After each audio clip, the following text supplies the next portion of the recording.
In a world where chaos often reigns and the pace of life is relentlessly fast, the ability to master one's emotions is not merely a luxury, it is a necessity. Emotional mastery is a skill that lies at the heart of personal well-being, healthy relationships, professional success, and overall life satisfaction. Yet, for most people, emotions feel more like uncontrollable storms than manageable forces. We are carried away by anger, overwhelmed by anxiety, distracted by desire, and paralyzed by grief. Amid this emotional turbulence, ancient wisdom offers a surprisingly modern and powerful remedy: Stoicism. Stoicism, a philosophical tradition born in the bustling marketplaces of Athens over 2 millennia ago, is a system of thought designed not for armchair speculation, but for practical living. Unlike many philosophical schools that dwell on abstract metaphysics or theoretical ethics, Stoicism is profoundly action-oriented. It teaches how to live well, how to act virtuously, and above all, how to maintain tranquility in the face of life's inevitable challenges. At its core, Stoicism is a guide to emotional resilience, clarity, and strength. It aims not to suppress emotions entirely, as is often misunderstood, but to transform them, redirecting emotional energy toward reason, virtue, and flourishing. In today's era of widespread stress, social anxiety, instant gratification, and emotional volatility, the Stoic approach is more relevant than ever. The digital age has amplified both our exposure to emotionally triggering content and our expectations of immediate gratification and control. This environment has created a paradox. We have more tools to enhance comfort and ease than any generation before us, yet we struggle more than ever with emotional stability. Depression, anxiety disorders, burnout, and chronic dissatisfaction have become increasingly common. Against this backdrop, Stoicism offers a countercultural but immensely practical solution. Focus on what is within your control, cultivate rational thought, live according to virtue, and accept fate with equanimity. What is emotional mastery? Before we explore how Stoicism can help us master our emotions, it is important to define what we mean by emotional mastery. Emotional mastery is not the suppression or denial of emotions. It is not the cold detachment of the unfeeling or the Stoic caricature of someone who never smiles or cries. Rather, emotional mastery is the art of self-regulation, the ability to experience emotions without being ruled by them, to respond rather than react, and to choose one's attitude and behavior even in difficult circumstances.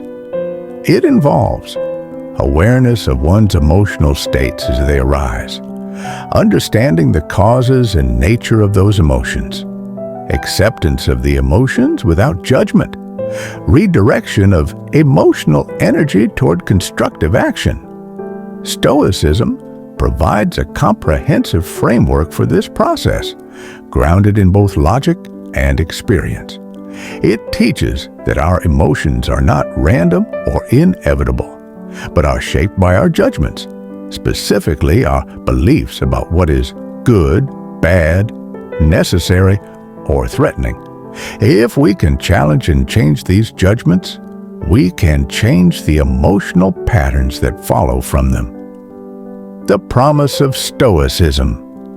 The Stoics promised something audacious, that human beings can attain freedom from suffering through the cultivation of reason and virtue. They believed that by aligning ourselves with nature, understanding the limits of our control, and disciplining our desires, we could achieve a state of ataraxia, tranquility or imperturbable peace. This is not a passive peace, like the numb indifference of the indifferent. Rather, it is the active peace of someone who has made peace with reality. The Stoic sage is not unaffected by life's events, but is undisturbed by them because they have trained their mind to respond with clarity, virtue, and proportion.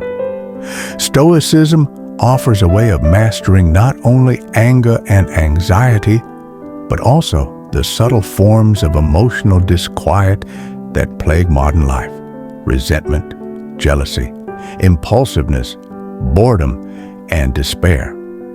Through daily practice and philosophical reflection, the Stoic path gradually leads to greater emotional balance, resilience, and wisdom. Key Stoic ideas relevant to emotional mastery. Several key principles of Stoicism serve as the foundation for emotional mastery. 1. The dichotomy of control. Arguably, the most famous Stoic idea, the dichotomy of control, states that some things are within our power, our thoughts, beliefs, actions, and others are not. Other people's actions, external events, outcomes. Emotional disturbance arises when we try to control what is inherently uncontrollable. By focusing only on what we can influence, we free ourselves from unnecessary suffering. 2. Virtue is the only good for the Stoics. External goods like wealth, fame, and even health are not inherently valuable. The only true good is virtue, living with wisdom, courage, justice, and temperance. This belief radically shifts the emotional landscape. If virtue is all that truly matters, then loss, failure, and rejection lose their sting. 3. Emotions are judgments. As Epictetus observed, men are disturbed not by things, but by the views they take of them. Emotions arise from the beliefs we hold about events. If we see something as a disaster, we will feel panic or grief. If we see it as a challenge or a test of character, we feel resolve or acceptance. Change the judgment, and the emotion changes too. 4. Amor fati, the love of fate. Stoicism doesn't merely advocate acceptance of events, but even love for them. Amor fati is the attitude of embracing everything that happens as necessary and potentially beneficial.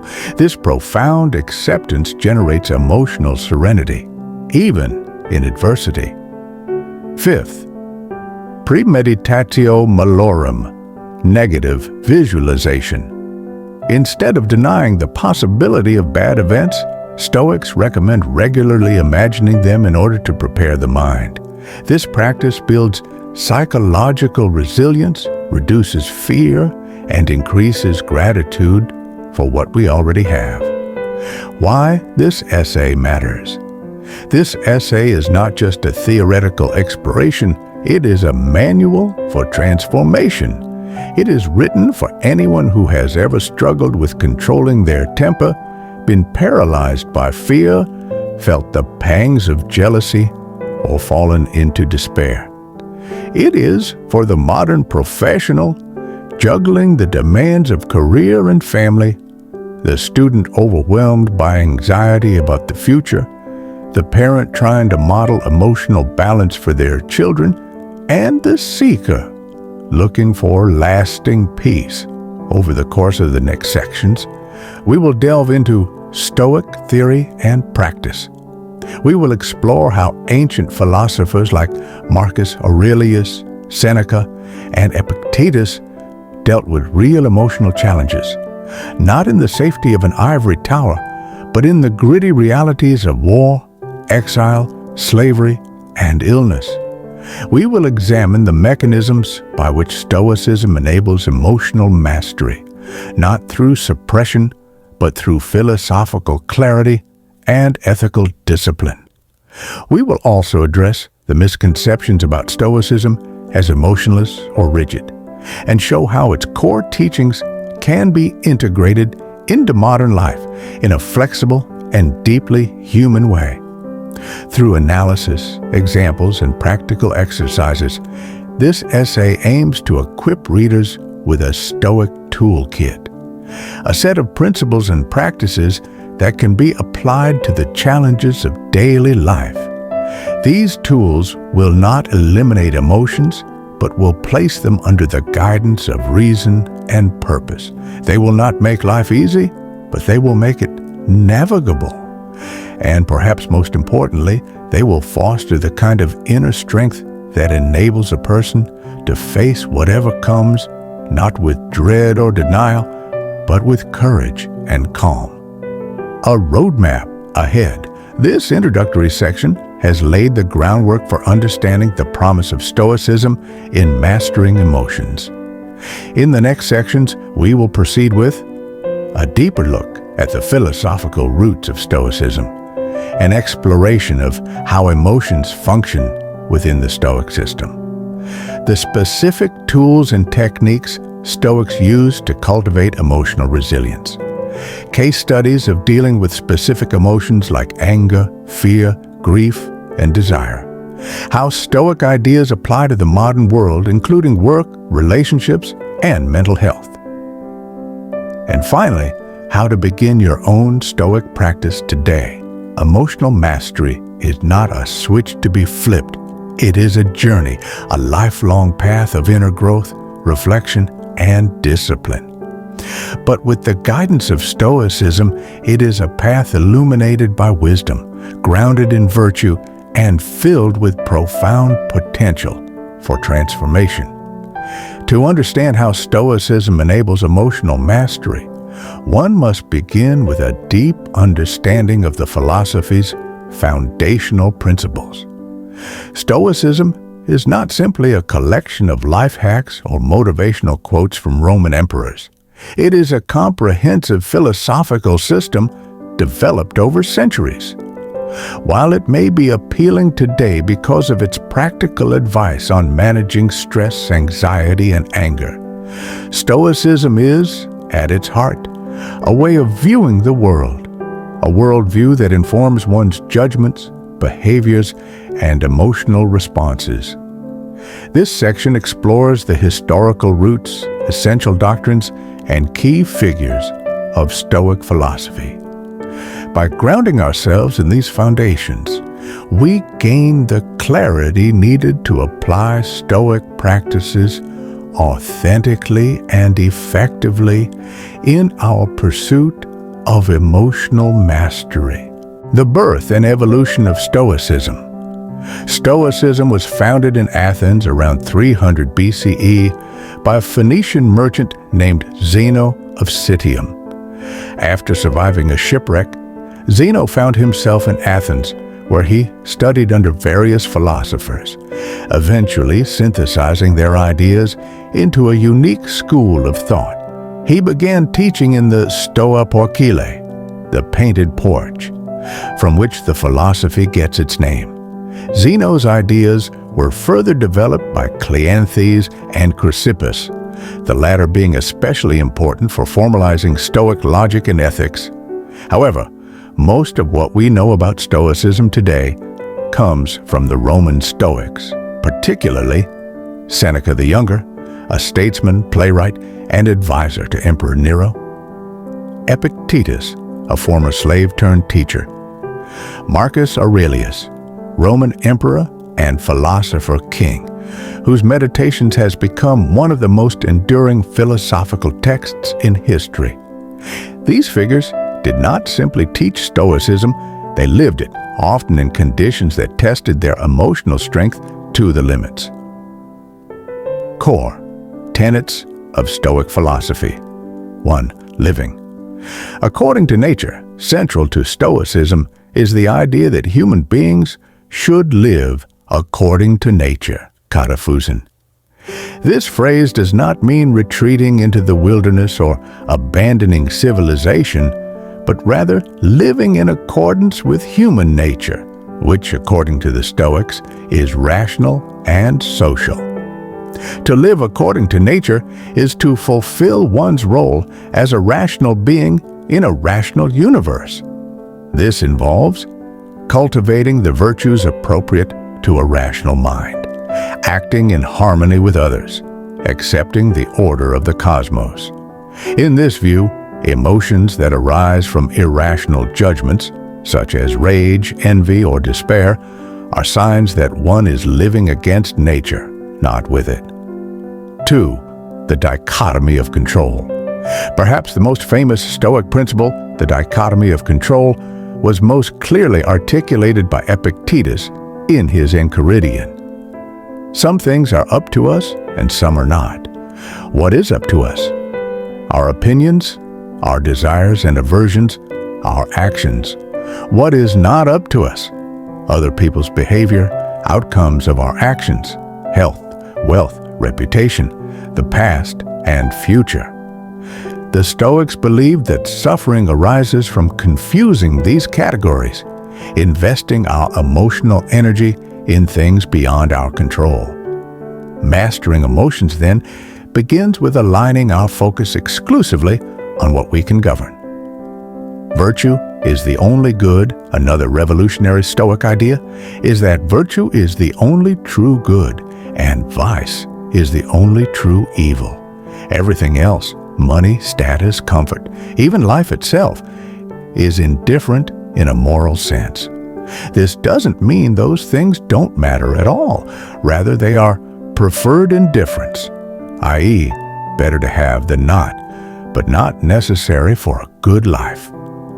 The 4 cardinal Stoic virtues are wisdom, knowing how to act rightly; courage, facing adversity and fear with resolve; justice, treating others fairly and fulfilling social duties; temperance, exercising self-restraint and moderation.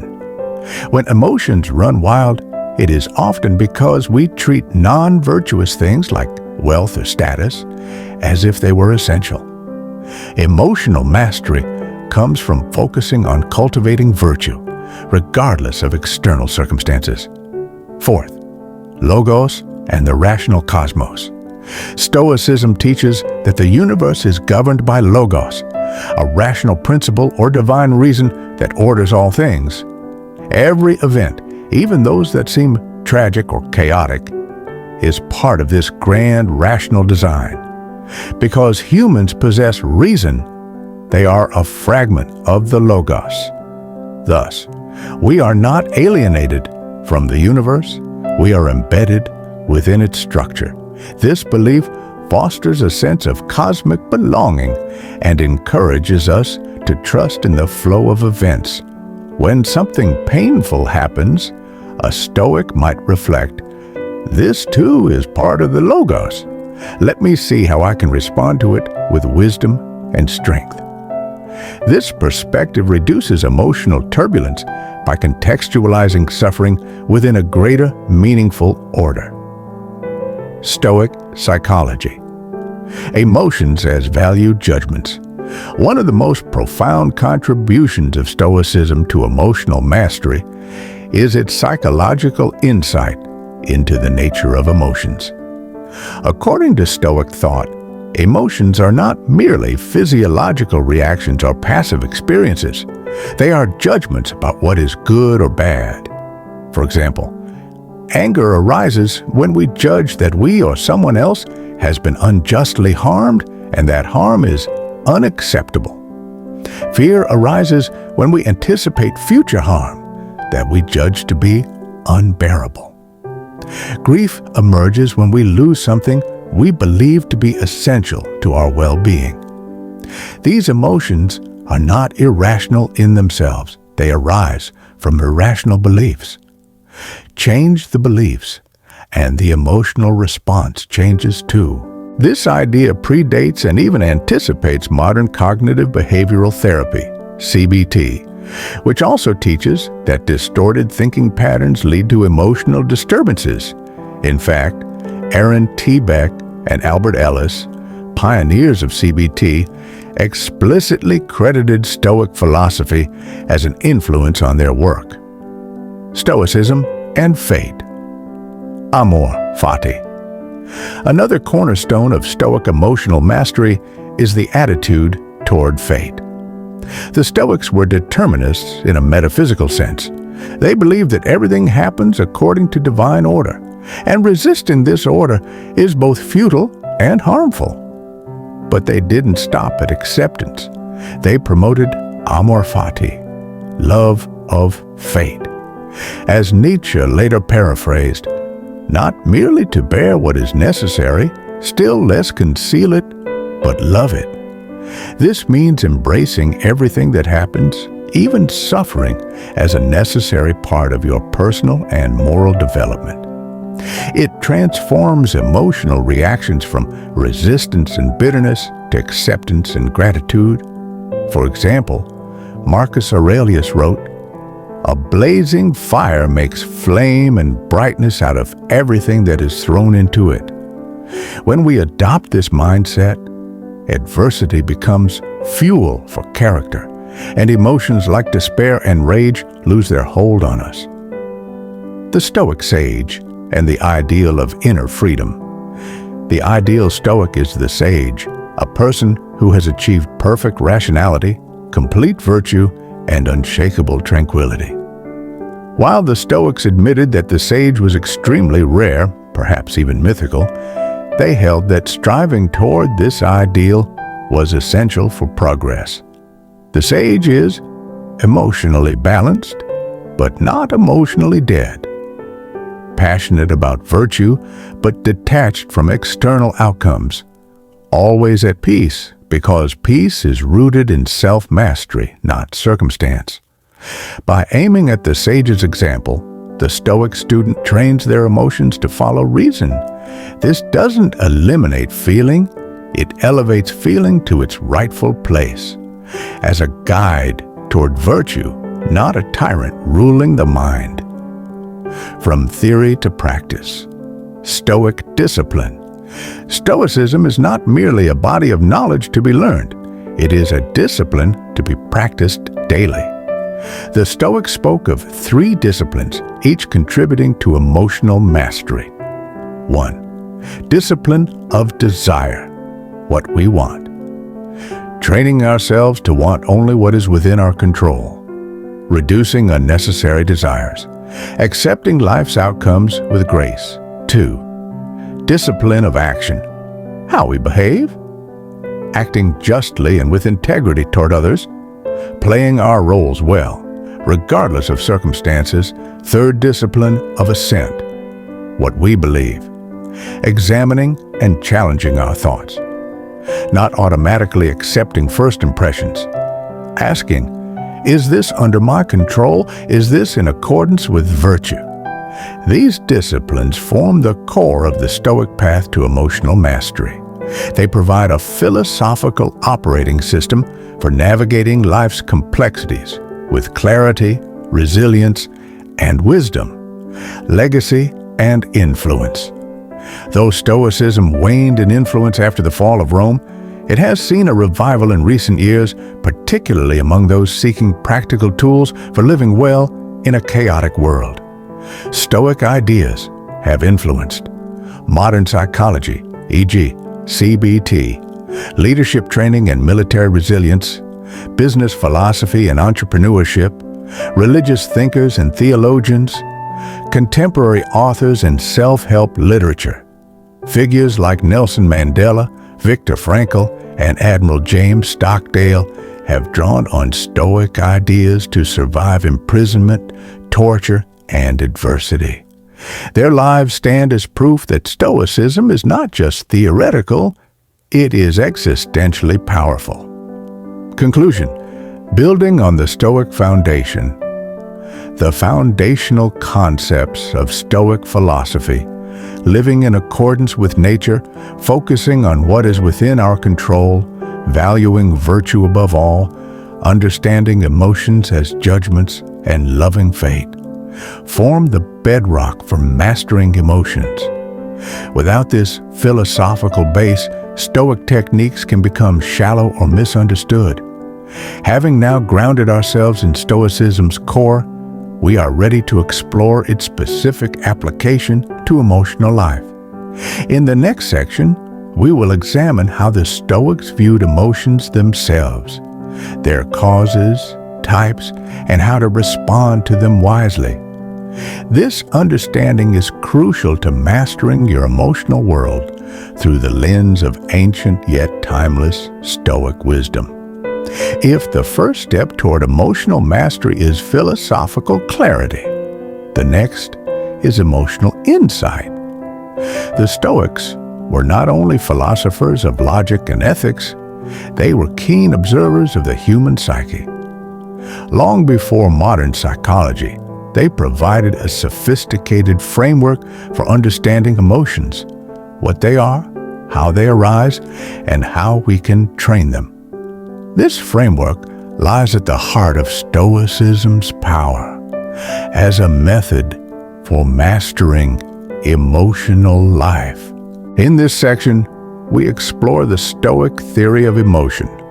We'll examine how Stoics defined emotions, how they distinguished harmful emotions from healthy ones, how emotions are shaped by judgment, and how this model anticipates key insights in modern cognitive psychology. Understanding emotions through the Stoic lens reveals a powerful truth, that we are not at the mercy of our feelings, we are their creators and therefore their masters. What are emotions? The Stoic view. In modern understanding, emotions are often seen as raw, involuntary responses to stimuli, chemical reactions that happen to us. But to the Stoics, emotions were not merely sensations. They were, above all else, value judgments. It is not events themselves that disturb us, but our judgments about them. Epictetus and Caridian. According to Stoic psychology, emotions, called pathe in Greek, arise when we believe that something bad or good has happened, based on our personal values and perceptions. They are not passive reactions, but active conclusions we draw about the world. For example, you don't get angry because someone insulted you. You get angry because you believe the insult is unjust, harmful, or intolerable. You don't get anxious because of an uncertain future. You get anxious because you believe that the outcome must go a certain way for you to be okay. You don't feel desire just because something is attractive. You feel it because you believe it's necessary for your happiness.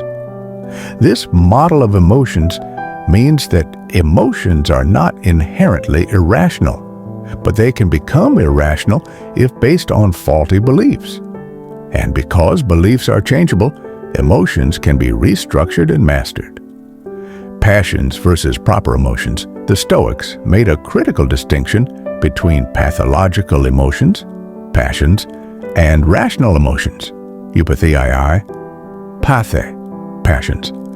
Passions are irrational, excessive emotional responses that arise from false judgments.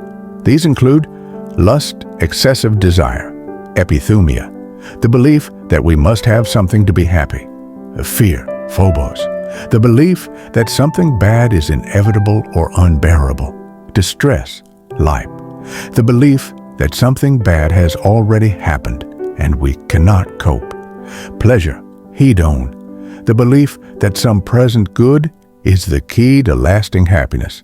Each passion is based on a mistaken value judgment, that external events or possessions are necessary for well-being. These false evaluations cause emotional suffering and weaken our rational agency.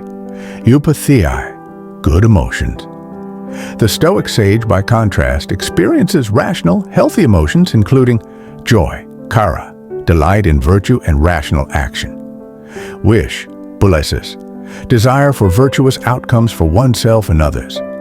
Caution, eulabeia, a rational avoidance of moral failure. These good feelings are based on correct judgments about what truly matters. They are not repressive or robotic. They reflect a person who has aligned their emotions with reason and virtue. How emotions arise. The four-stage model. The Stoics outlined a four-stage process of emotional arousal. 1. First impressions. Fantasia. A sensory or mental impression occurs, such as hearing someone criticize you or imagining a potential failure. 2. Assent, synchetathesis. You mentally agree with the impression, judging it to be good or bad. 3rd impulse, horme. You experience a desire or aversion based on that judgment. 4. Passion, pathos. A full-blown emotional response develops from repeated or intense assent to impressions. Emotions are not triggered at stage 1, impression. They are triggered at stage 2, assent. This means we are not responsible for our first impressions, but we are responsible for what comes after. This insight lies at the heart of Stoic emotional mastery. Don't give automatic assent to impressions. For instance, someone cuts you off in traffic. Your body reacts. You tense up. Your heart races. That's an impression. But then you assent to the thought, this person disrespected me. They need to be punished. Now the emotion of anger begins. By pausing between impression and assent, you create space for choice. That space is where freedom lives. Cognitive distortions and the Stoic parallel. The Stoic view of emotions as judgments closely parallels modern cognitive behavioral therapy, CBT, which teaches that emotions result from automatic thoughts, mental habits that interpret the world in distorted ways. These distortions include catastrophizing, imagining the worst possible outcome, personalizing, assuming events are aimed at you personally, overgeneralizing, making sweeping judgments from limited events, black and white thinking, viewing situations as all good or all bad. The Stoics called such thinking false judgments. CBT calls them cognitive distortions. The solution in both traditions is the same. Identify, question, and replace irrational beliefs with rational alternatives. This cognitive model of emotion is empowering. It means we can train our emotional responses by training our thinking, a key Stoic insight that forms the backbone of their therapeutic method. Examples of Stoic emotional processing. Anger for the Stoics is the emotion that most opposes reason. It is driven by the judgment that a moral wrong has occurred and that it justifies retaliation or resentment. But Marcus Aurelius reminds himself, the best revenge is not to be like your enemy. Meditations 6.6. A Stoic does not deny injustice, but questions whether emotional outbursts improve the situation. Instead, one should respond to injustice with reasoned correction or accept what cannot be changed. This diffuses anger by separating what happened from how we interpret it. Anxiety. Anxiety is fear projected into the future. It arises from judgments like, I must not fail, or if this happens, I won't be able to cope. Stoicism treats anxiety by challenging the belief that future outcomes define our worth. As Epictetus said, when you are about to undertake some action, remind yourself what the nature of the action is. Enchiridion 4. A Stoic practices premeditatio malorum, imagining possible setbacks in advance, not to despair, but to prepare. This method reduces anxiety by rehearsing resilience rather than perfection. Grief.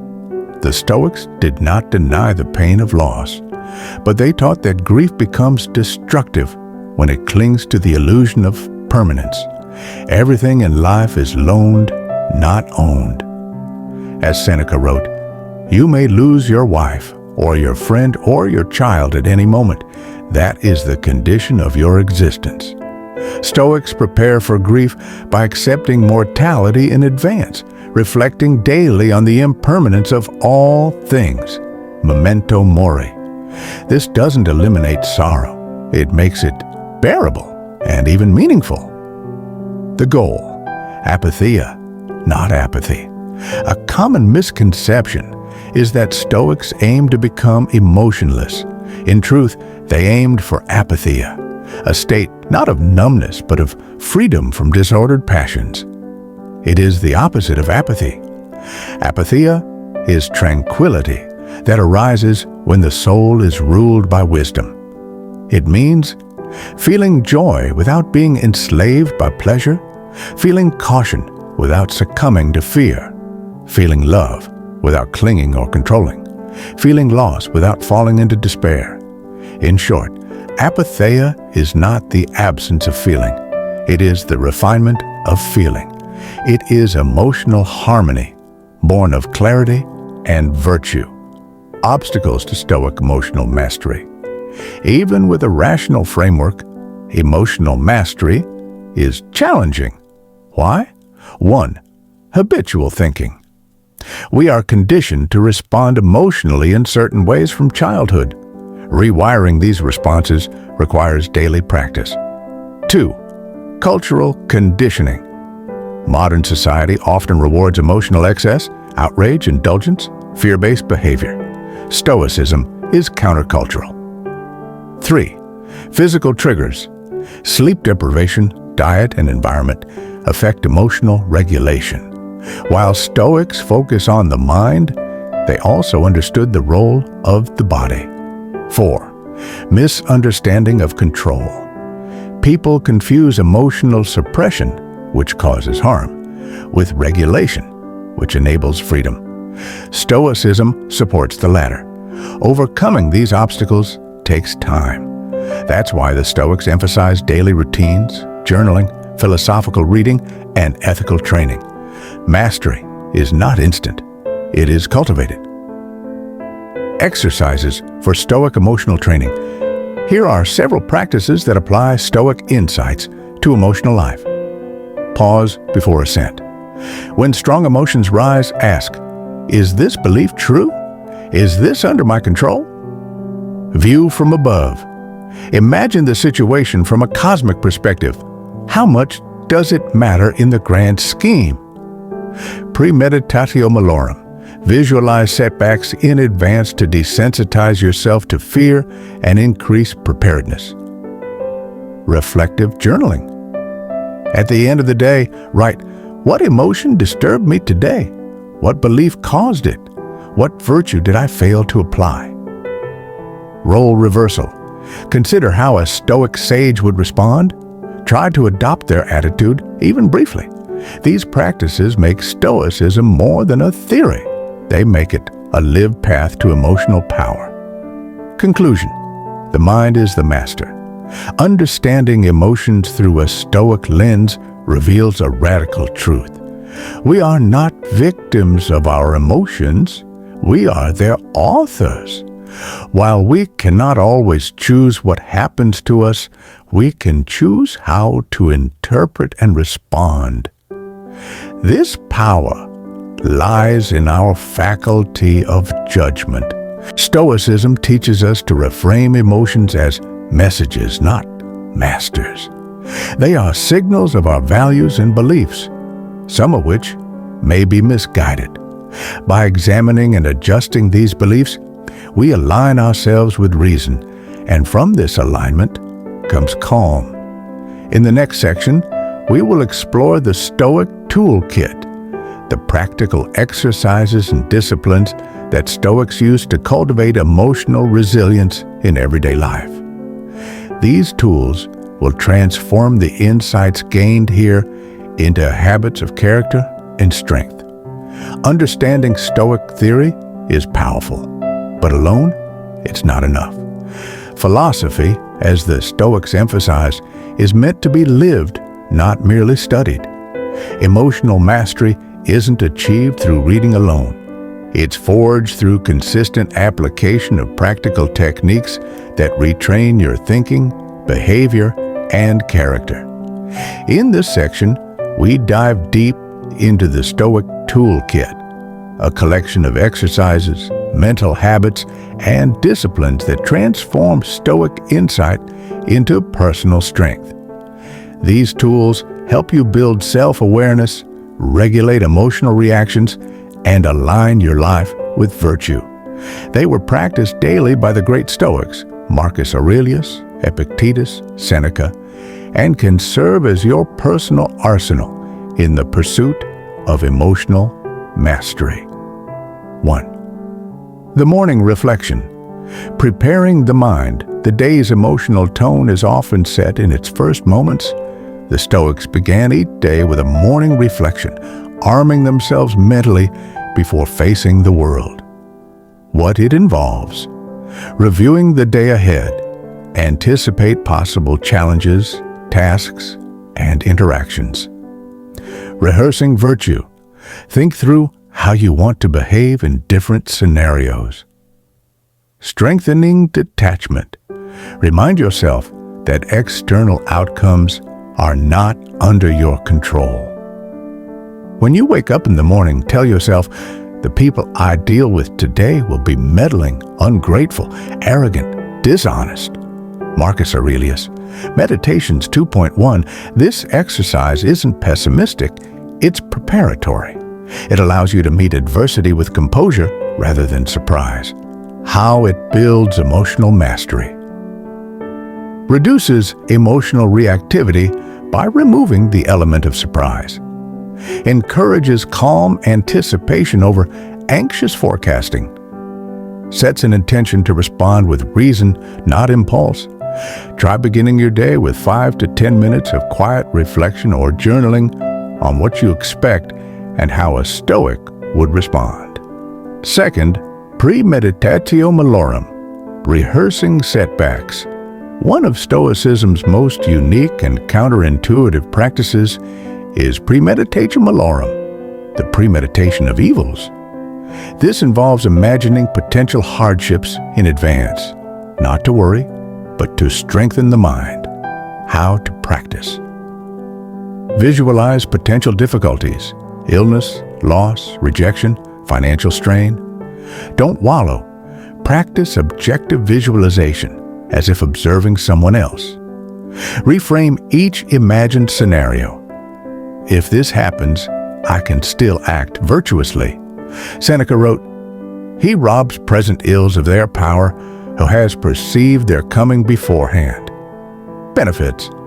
Trains psychological flexibility by rehearsing calm under pressure. Weakens fear by exposing you repeatedly to the idea of discomfort. Reduces shock when things go wrong because you expected them to. The key is not pessimism, but mental resilience. When practiced regularly, this technique can transform fear into courage. 3. Journaling. Examining the self. Journaling was a daily practice for Stoics, especially Marcus Aurelius, whose meditations was essentially his philosophical diary. What to include in a Stoic journal. Morning entries. What virtues will you practice today? What challenges might arise? Evening reflections. Where did you succeed? Where did you fail? What belief shaped your emotions today? Example. Prompts. What did I fear today and why? What emotion did I let control me? What belief enabled it? Did I act according to virtue or was I led by impulse? How journaling builds emotional mastery. Turns abstract emotions into specific, observable patterns. Increases self-accountability without self-condemnation. Provides a written record of growth over time. By making your inner life visible, journaling transforms feelings into data and data into decisions. The dichotomy of control. Filter your focus. One of the most liberating tools in the Stoic arsenal is the dichotomy of control, the principle that we should only concern ourselves with what we can influence. Happiness and freedom begin with a clear understanding of one principle. Some things are within our control and some things are not. Epictetus, Enchiridion 1, what's in our control? Thoughts, choices, actions, goals, beliefs, values. What's outside our control? Others' opinions, outcomes, past events, weather status. How to use this tool. When emotionally triggered, ask, is this within my control? If yes, act wisely. If no, release attachment. This is not about indifference. It's about effective focus.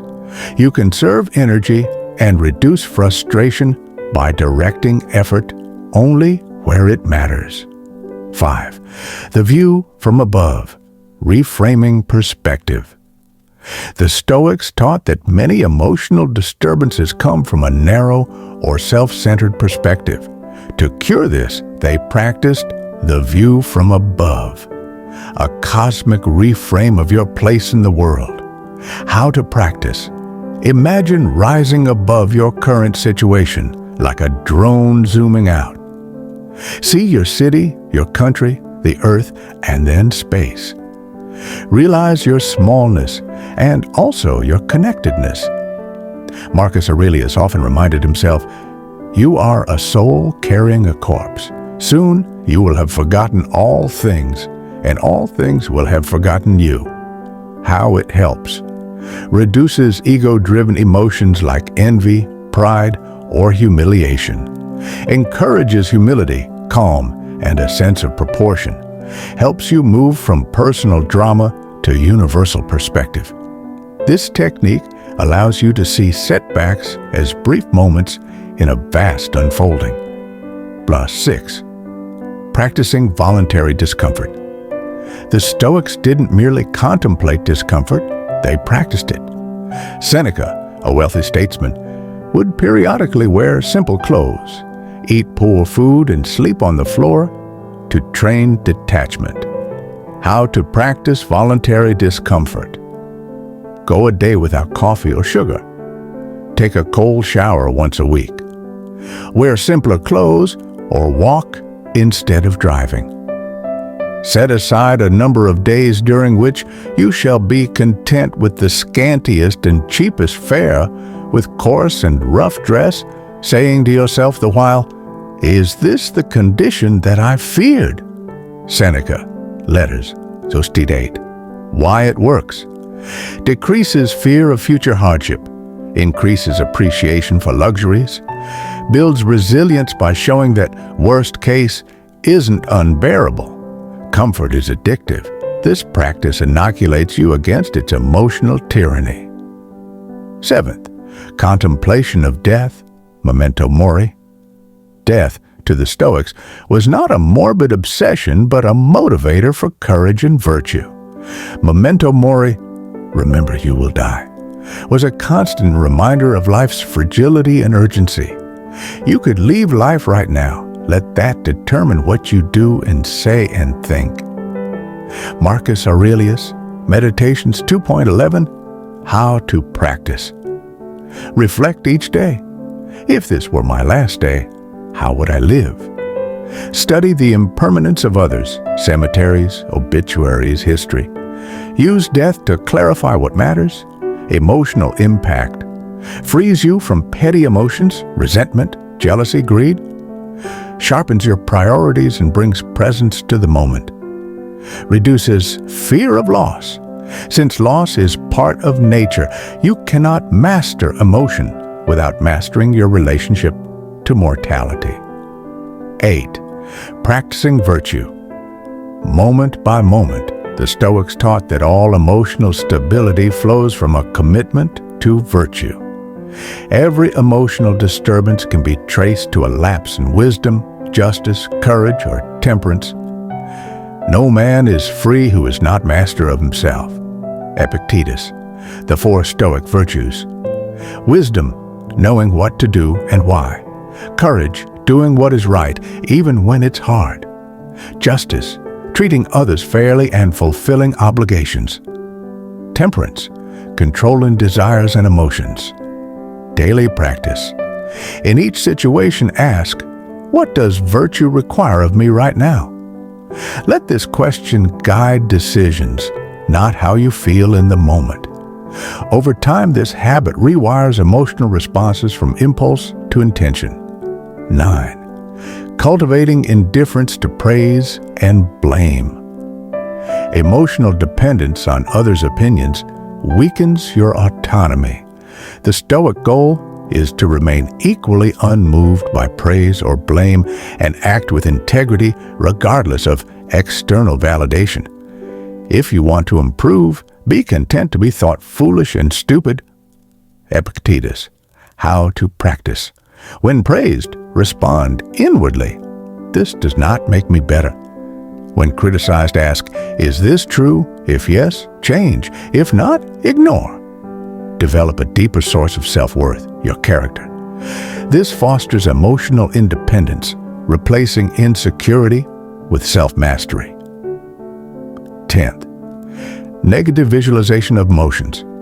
One advanced Stoic exercise is to visualize yourself dominated by emotions, then compare it to a virtuous response. Exercise. Imagine a time when you lost control, raged, sulked, envied. Play it out in your mind. What did it cost you?